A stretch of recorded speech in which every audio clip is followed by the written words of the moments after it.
But to go to one ball game and to see Jackie Robinson play, immediately when you saw him, he became the most exciting and the most interesting player that you had ever seen and became everybody's favorite player.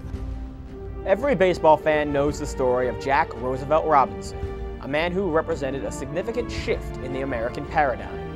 Hand-chosen by Brooklyn Dodger owner Branch Rickey, Jackie made his debut on April 15, 1947, and changed baseball and U.S. history. The first African-American to play in the modern major leagues, Jackie had centuries of bigotry and hatred to overcome. The owners frowned upon it.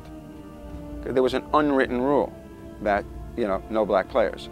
But like I said, Branch Rickey didn't care what color the skin was, as long as the player can help him win a pennant and eventually a World Series. See Jackie Robinson hit that ball. It went zooming across the left field wall. Yeah, boy. It was so much fun to watch that as soon as you went to a game, you became enamored by this guy, and it was never any player in the history of baseball, and I've been a fan and sports writer in baseball going on 60 years now, and there's never been a player that caused so much excitement in a ballpark as Jackie Robinson did. Despite Robinson's flair and style, the process of reversing the ill-conceived ideals of Americans would be a long and arduous one. However, Jackie found himself in Brooklyn, on the legendary Dodgers, in front of hometown fans to whom baseball was religion. I think the simple reason was he wore the uniform that said Dodgers. And in Brooklyn, people didn't care what a guy looked like, what his background was, what his religion, his race, or anything. If he wore that uniform, he was one of us. But outside of Brooklyn, teams and fans were not nearly as inviting. However, on May 13, 1947 in Cincinnati, Jackie would not stand alone. As depicted by the statue that stands outside of Keyspan Park, Cincinnati and the baseball world were shown that ballplayers, both white and black, could stand together as one thing: teammates.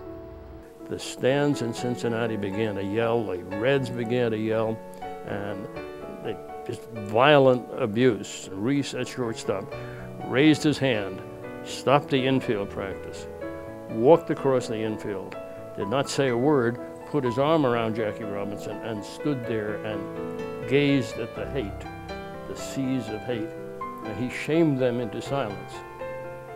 And what Jackie would say about that later, when we become close friends, was, after that moment, I never again felt alone on a baseball field.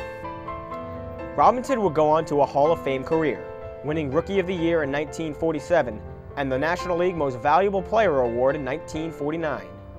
He was a world champion, a pioneer, and a humanitarian. But it all might never have happened, if not for a silent yet symbolic gesture on a May night in Cincinnati. That moment, Reese with Robinson, I think that's the greatest moment in sports.